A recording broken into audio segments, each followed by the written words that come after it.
What's up, guys?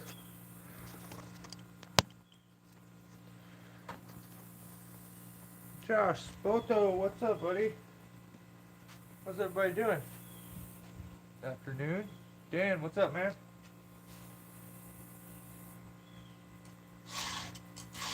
Did you just put a video out, Dan? I've been sharpening saws all morning. We've been moving, so haven't had a whole lot of time to keep up on saws and stuff. So it's going all right, Josh. I got a big job to get on to tomorrow. Big hackberry tree. It's like all on the power lines, and I have intentions of doing some ridiculously big rigging so that I can do the tree quicker and just a lot bigger sections. So the video, when it does come, more than likely, I'll kind of discuss ring setup on this job. Hey guys, I'm supposed to be working in my house tomorrow. Actually going to get some... Oh, cool. Cool. Right on, Connor.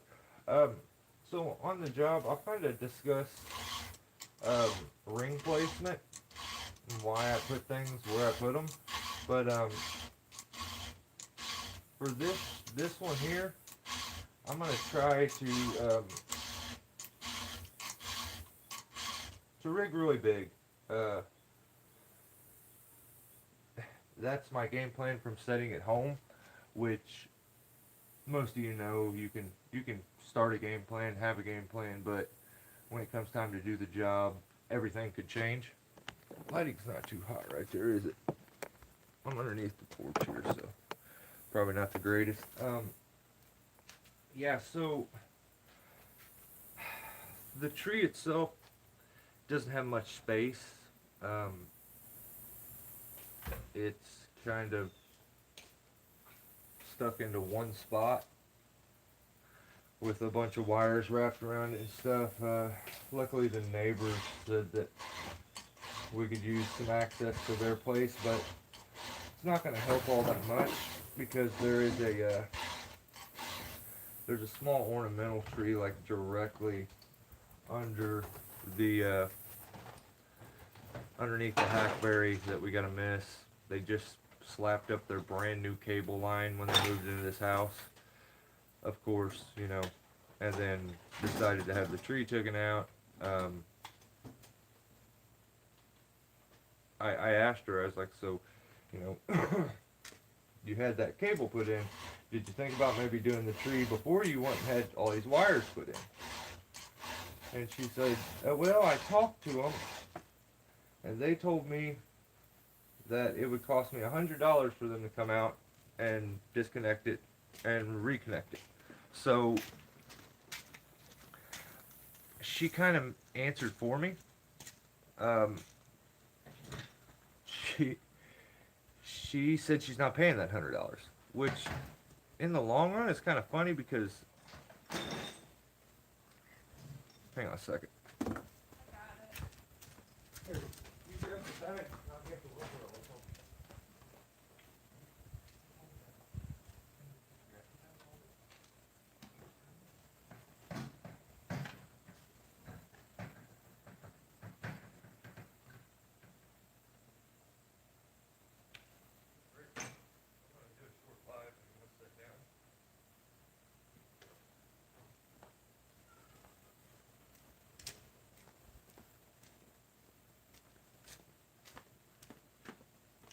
Sorry.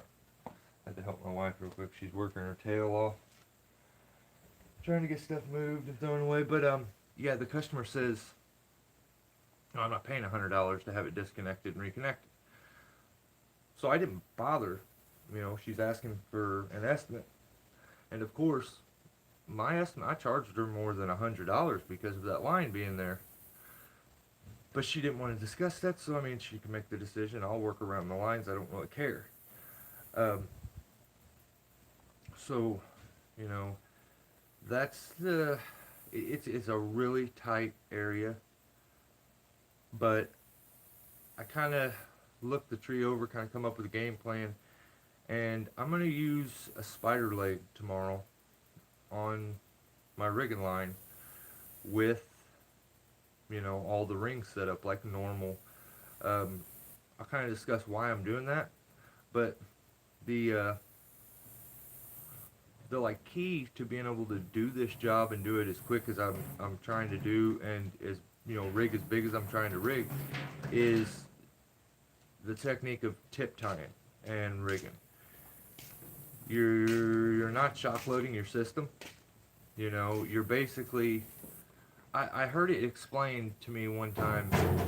Someone called it hillbilly craning, and it couldn't be explained any better. If it's done right, it's the least impact on your rigging system. If it's done right, you're able to rig way bigger because you're not impacting that system like you would when you're butt tying and it's flipping over. So even if you're not negative rigging from above your rigging point, you're still shock loading that system when it flips. So I see a lot with guys when they use the tip tie method that they lose their height. The ground guy will start to lower it, and he's losing height, and then when the bottom cuts, it drops out real hard, and that's shocking that system a little bit. It's still less than what you would get if you butt tied and it won't end over, but the secret to tip tying and being able to use that technique, a lot of times there's a couple different cutting methods. I'll the next video that comes out, I'll show you guys one technique I use, which is like I'll start to cut the top and then make a quick undercut right when I'm about halfway through. I'll make my undercut, and then I'll finish the cut on top. That way when it closes that little gap, it doesn't give it space to sliver over or nothing, but it closes that undercut gap and then pops, but the limb still stays upward. So that's something I wanted to kind of discuss. Like when you're using the tip tie method, it's probably the smoothest, safest a lot of times method that you can use, as long as you're able to get out of the way of that butt weight. But if you can use that technique and start to mess with it, you're able to, like if you have a limb that's hung up or it's way into some underbrush, and even if it's horizontal, if you add enough butt weight to it, you can get it to pull itself out. So in the next video, which is should be the end of the tulip poplar, that monster one, I used that technique a few times. I had some pretty big mistakes that I made on the next video, which I wanted to cut out. I really did, because I didn't want to explain why I decided to have, well, I didn't decide to have a brain fart, why I just had a straight brain fart and just made the wrong decision. I made the right decision, then I turned around and contradicted that, and well, here, I'll explain it. I have a broken limb. It's broken out of that tulip poplar, and it's clean in the top of an oak tree that's neighboring to it. So it is literally greets from Sweden. What does this say? Guffus? Well, how you doing, buddy? Welcome. Z-Dog, what's up? So yeah, this is kind of the way the setup was. Let's say this is the tulip poplar tree here, and the chainsaw here is that oak tree. So I had a broke limb. It was hanging the whole time. It is clean across way over to the other side of the oak tree. It has a broken spot here. So before I could rig a lot of this stuff over here, I had to anchor this limb off, because if not, the movement in the tree and the branches I was rigging out could have let it break loose, and it could have fell. So with as large as the limb was, which is very big, I had to anchor it. So what I did is I went over, I slapped a couple speed lines to it and anchored it to the spot where it had broke from. Then went back around back down to the lower area, rig things out. Then when I made my way back to this, I made just a stupid mistake, a very stupid mistake that could have been so bad. Um, could have hurt Jake. Um, yeah, I probably wouldn't have. There's no way really I could have got hurt. But as a climber, it's your responsibility to watch for your ground guy. It's also your responsibility to take care of that homeowner or customer's property. And I got ahead of myself and I straight made a mistake. Bottom line, I wanted to cut it out, but instead I'm going to use it for explaining and explain what and why I did what I did, because it was stupid. That wasn't the only mistake I made on that job. I did make another one, but you guys will see all that when we do the video. Other than that, I had something else I was going to discuss with you guys. I can't really remember what it was, if I'm being honest. I wonder what it was. I really want to discuss that tip tying technique, though, because I feel like a lot of people use it wrong.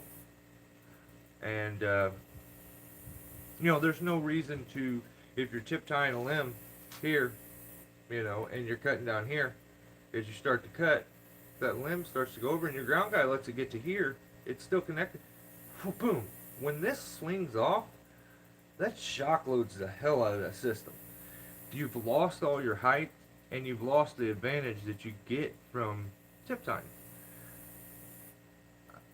I could explain this way better if I was able to sit down with some paper and draw it out, but, that is what it is. Yeah, I'll make one. I'll definitely make one, Jeff. We're gonna take our time on it as best as possible, and then there's gonna be the next day. We'll do maybe I do a pruning video for you guys. A lot of pruning videos aren't all that fun to do, but I personally find some enjoyment out of the ones that are on the houses, where you're trying to figure out how to rig something without tearing all the other foliage up around the tree. So I'm going to do some rigging on an ash tree that's over the house, and then also there's a pretty good sized walnut tree. We're going to take a few leads that are out over a shed, and dead wood over their house, and just a bunch of stuff like that. So probably be a lot of like climbing gear explanations, and I'm gonna try to just do a little more on why I set up. But like, I understand where a lot of guys feel like you go up, you slap a rigging point up, and that's it. And yeah, that a lot of times it's about as simple as that when it comes to doing a tree that needs to be rigged. But not all trees. What's up, Nick? How you doing, buddy? Not all trees are safe. A lot of the trees that I end up getting are in bad shape. So I find myself climbing up them. About halfway up, you see this god-awful dead spot that's just got a hole that you could crawl through, and then you have all this height up above it, and foliage and stuff. So you just really get concerned with what's going to happen when I start to move this tree, or I start rigging and I impact things that are in this tree. That's where I look at all trees as best as I can. That same way, I look at it. So what if it looks healthy? Me personally, as I'm doing that tree, I want little to no impact in that tree. And if the rings are set up correctly, you get little to no impact. You compress the tree as opposed to shake the shit out of the tree, where it's all about redirect order, and spreading it out. But you can't do all that stuff without inspecting the tree and the canopy and deciding where are the good points to be doing this from. Because, you know, if you run this great redirect on a crappy limb and it impacts it, it just rips it out. But you always have, with the redirects, it always gives you a backup, which is to clear a climber's mind and know that, hey, if my rigging point breaks, it's backed up with another rigging point. It'll help you a lot when you're up in the tree. Maybe you don't need that redirect, but what if you do? You know, what if, you know, I run redirects that way if something was to fail, a lot of times I'm underneath the rigging point. I don't want something to fail and then the rigging line come catch you on the back of the neck and take you out of the tree. That kind of stuff happens and easily can happen because often you only have one good spar, or you have this great tie-in point that is just too hard not to use that tie-in point as your rigging point too. So it's inspecting it, and maybe a lot of times I'll give up a good tie-in point to give it to my rigging instead, which I don't know if that makes sense to a lot of people, but you know, when you have the forks up in the trees and you have that just great, just strong lead that's there, and it's just it's just perfect, it's healthy, and you start thinking, I need that for me to tie into. Well, no, I don't. I don't plan on, you know, doing backflips and, you know, I did before. You know what? That reminds me. I should try to do a backflip one of these days. It's been years since I've done one. But yeah, I don't plan on bouncing around and shock loading my climbing, my tie-in point. So there's no need for me to take the strongest point in the tree for me as a climber when I only, you know, weigh under 200 pounds. So why do I need the best point in the tree when I'm going to rig pieces that are 1,000 pounds, 1,500 pounds, you know, and less, but I can almost guarantee you I'm not rigging pieces that are under 200 pounds. So that's where you kind of got to, you know, make a decision. What's more important, a real super strong rigging point, or for me to have the best point for my tie-in? And a lot of times I give that up for my rigging. And I'm always playing that worst case scenario thing out in my head. So I just wish more guys would kind of maybe spend that time and focus on the safest setup all around. Because even if you have a great tie-in point, if you're using shitty rigging points, you're playing Russian roulette, you know. Pray that it works, and I don't do that. I don't do this, make a decision, and hope it works. If it's not 99%, usually I ain't doing it. So I know sometimes it looks like there's a lot of guesswork and chance that's in this occupation, but it's not for me personally. I work on guarantees for the most part, and I understand there's no guarantees in this. You're not guaranteeing that you know exactly what's inside that, you know, spar, or that it's good. But I know how the setup is going to respond before I ever try to rig. And what I'll do is I'll set a rigging point up, and I'll say, hey, Jake, let's test it. I'm not going to go to the biggest, hugest piece I can find and rig it first. I'm going to rig a tester limb. I want to see how it lowers, and I want to see how it responds. And that'll tell me so much. So, you know, maybe that helps somebody. I hope it does. But yeah, I just kind of wanted to touch bases with you guys. Say howdy. And let you know that I'm pretty close to finishing up the Tulip Poplar video. And you guys tell me what you think about the mistakes that were made, what you would have done, and maybe if you've ever made, tell me the stories if you've ever made the same mistakes, because I'm sure maybe not the exact same, but similar. It's just it's called getting ahead of myself, which is exactly what happened.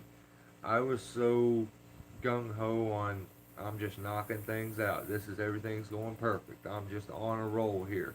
So I just start, well, I anchored that, everything went good. Now I'm gonna unanchor it and I'm gonna cut that limb. But it's broke already. Everything falls apart and things get broke, smashed, and people get hurt. So I'm gonna leave it at that. Thank you for hanging out. I appreciate it. I'm gonna get back to following about 114 teeth, and that's saw number 5. And yeah, I'm about over sharpening saws right now. So I'll catch you guys tomorrow. Maybe we'll go live from the job. So stay safe. Have a good weekend, and have a good week when you get her started tomorrow. I'll catch you guys later.